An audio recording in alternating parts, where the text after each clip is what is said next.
I want you to go to your medicine cabinet. Right now. Open it and look at that big bottle of supplements sitting on the shelf. The one your doctor told you to take for your bones. The one you think is keeping you strong. Calcium, or maybe vitamin D. You take it every morning dutifully. You are trying to prevent a fracture. You are trying to stay independent. But what if I told you that for millions of seniors, that pill is not going to your bones? What if I told you that instead of strengthening your hips, that calcium is getting lost? It is traveling through your bloodstream, and it is getting stuck. Stuck in your heart valves, stuck in your arteries, stuck in your brain tissue. You are not building bone. You are slowly, day by day, turning your blood vessels into stone. This is not a conspiracy theory. This is a medical reality called the calcium paradox. In the United States, we have the highest intake of calcium supplements in the world. Yet we also have one of the highest rates of osteoporosis and the highest rate of calcified heart arteries. Why? Because you are missing the traffic controller. You are pouring cement calcium into your body. But you fired the construction workers who tell the cement where to go. In the next 15 minutes, I am going to give you the missing code. I will reveal the two nutrients you are likely deficient in that make vitamin D and calcium dangerous without them. And I will show you exactly how to fix your stack, so you can have arteries of steel and bones of iron. Please do not throw your supplements in the trash yet. They are not poison if you use them correctly. As always, this video is for education. I am a researcher, not your doctor. Always check with your medical team before changing your regimen. Now let's unclog your arteries. Let's visualize your blood vessels. When you were 20, your arteries were like rubber bands, stretchy, flexible. When your heart pumped, they expanded. But as we age, and specifically as we overload on calcium without the right cofactors, plaque begins to form. But this isn't just cholesterol, this is calcified plaque. Think of the lime scale inside an old kettle, or the white crust inside a water pipe. That is calcium. Hard, brittle, rock-like. When calcium deposits in your arteries, they lose their stretch. This causes systolic hypertension. That's the top number on your blood pressure cuff, going up, up, up. Why? Because your heart has to pump harder to push blood through a stiff pipe. And here is the scary part. If you take 1,000 millis of calcium carbonate a day, because you are afraid of breaking a hip, but you don't have enough vitamin K2, studies suggest you are increasing your risk of a heart attack by up to 30%. You are trading a hip fracture for a heart attack. That is a bad trade. So how do we stop this? We need to hire the traffic controller. Most seniors know about vitamin K1. It's in spinach, kale, and salads. It helps your blood clot, so you don't bleed to death.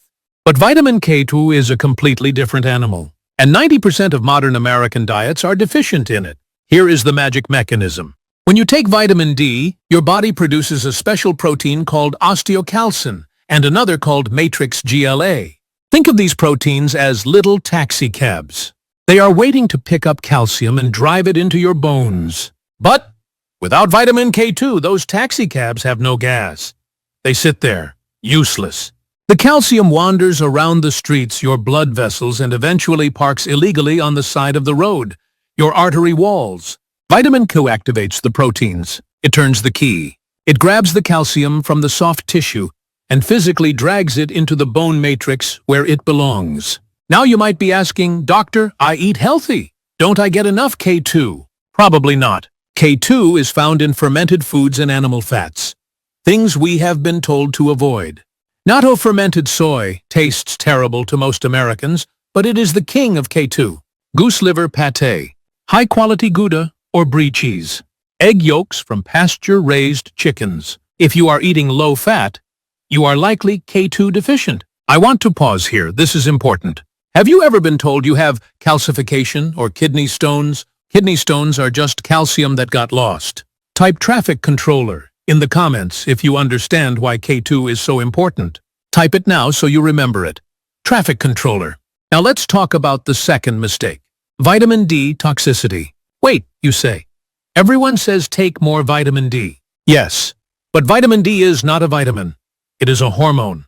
And like any hormone, it needs to be processed. When you swallow that vitamin D3 gel cap, it is biologically inactive. It does nothing. It has to travel to your liver, and then your kidneys, to be converted into the active form calcitriol that your body can actually use. Guess what nutrient is required for that conversion? Magnesium. Here is the tragedy I see in clinics every day. A senior goes to the doctor. Their vitamin D is low. The doctor prescribes a massive dose, 50,000 IU once a week. The patient takes it. A week later, they feel worse. They have leg cramps. They have heart palpitations, skipped beats. They have insomnia. They are anxious. Why? Because that massive dose of vitamin D stole all their stored magnesium to process itself. It drained the body's battery to charge the hormone. So now you are vitamin D sufficient, but magnesium deficient. And a magnesium-deficient heart is an irritable heart.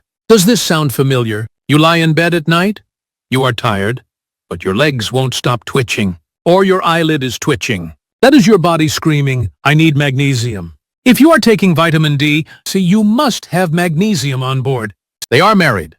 Do not separate them. So let's look at your bottle again. I want you to be a detective.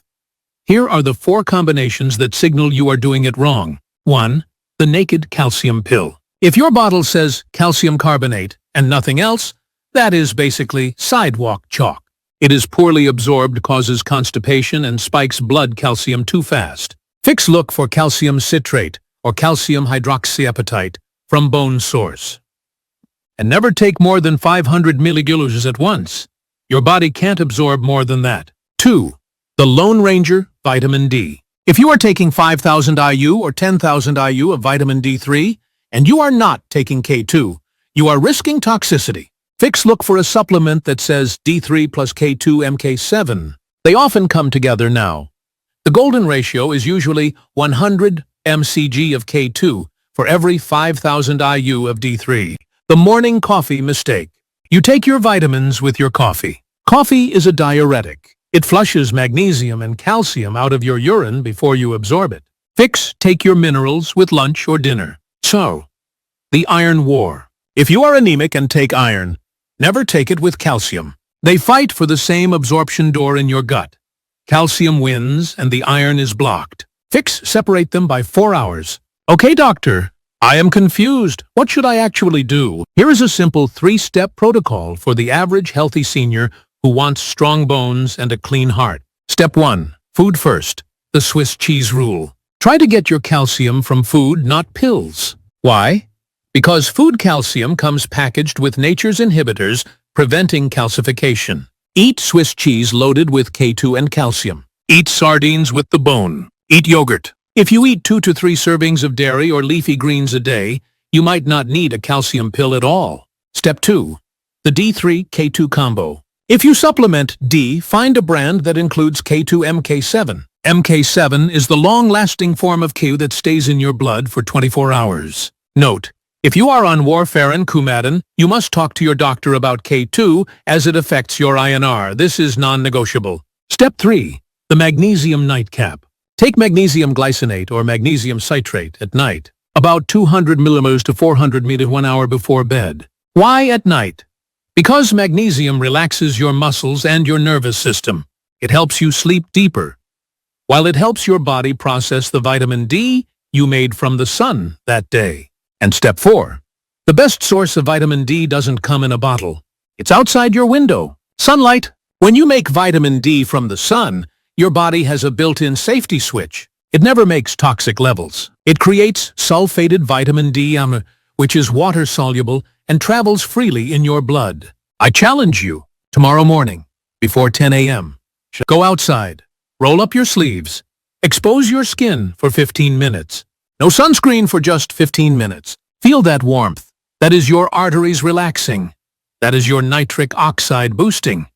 That is true health. I want to end with this thought. The supplement industry wants you to feel fragile. They want you to think that without their 10 pills a day, you will crumble into dust.